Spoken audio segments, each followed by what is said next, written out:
Hi, it's been a long time since I've made a video for this channel, but the rapid changes that are taking place in the UK regarding assisted dying are worth noting and sharing, because I think it's a snowball has got moving and it's on its way downhill, and it's going to change a lot of things for the better. It's fascinating actually how something can be really stuck in one place for absolutely ages, like this. The whole response to it being it's opening a can of worms if you allow people any choice in their own deaths, and all this kind of thing, which is very bizarre.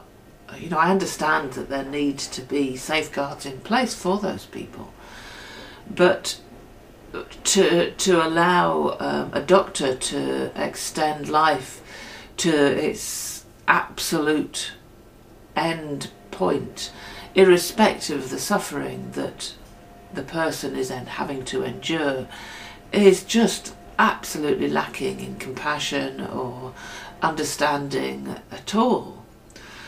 I think it's been very much the part of, well, where will this lead type of argument, as if you change anything of any significance, suddenly all hell will break loose and everyone will start behaving like complete morons, which isn't ever really the case. But I thought I would share with you, there's some links in the low bar which pertain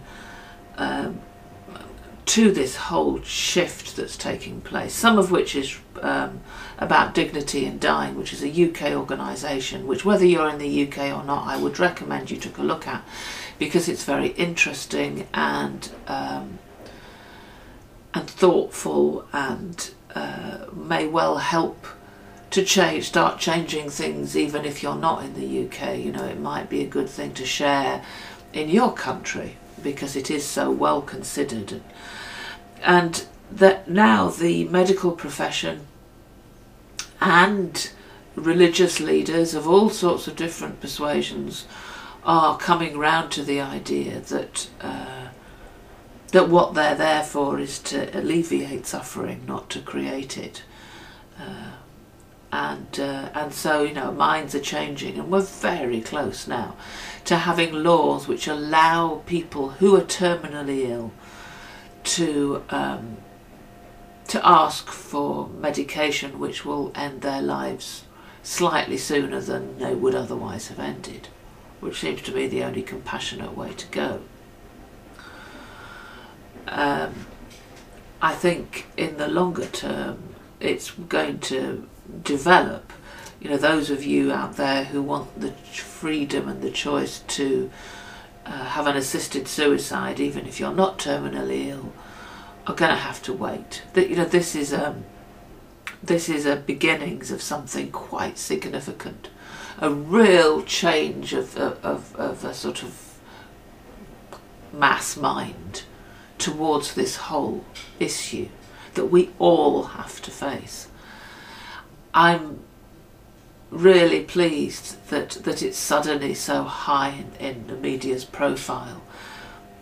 It's something I've been battling to achieve in my own way for quite some time, dropping things out there, having this channel, getting people talking about it. When I first put the channel out, people just said, well, death is depressing, I don't want to think about it, go away. And death may be depressing, but not preparing, not thinking about it, not being aware of it, is not going to help any of us. Shoving people who are dying out of sight, or not wanting to talk about the problems that they encounter, is not helping anyone.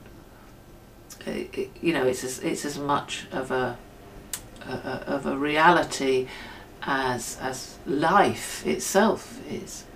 So anyway, I will give you as many articles as I can in the low bar, and yeah, your thoughts on this would be appreciated. I'd be interested in what you feel about these changes. And one of the things that Dignity in Dying keeps saying repeatedly is nothing's going to change unless you do something. And it's true. You know, it's all very well us sitting here quietly moaning to ourselves about things that we don't like, that we're unhappy with, but if you don't act, if you don't talk to people, if you don't push for things to change, then they just won't.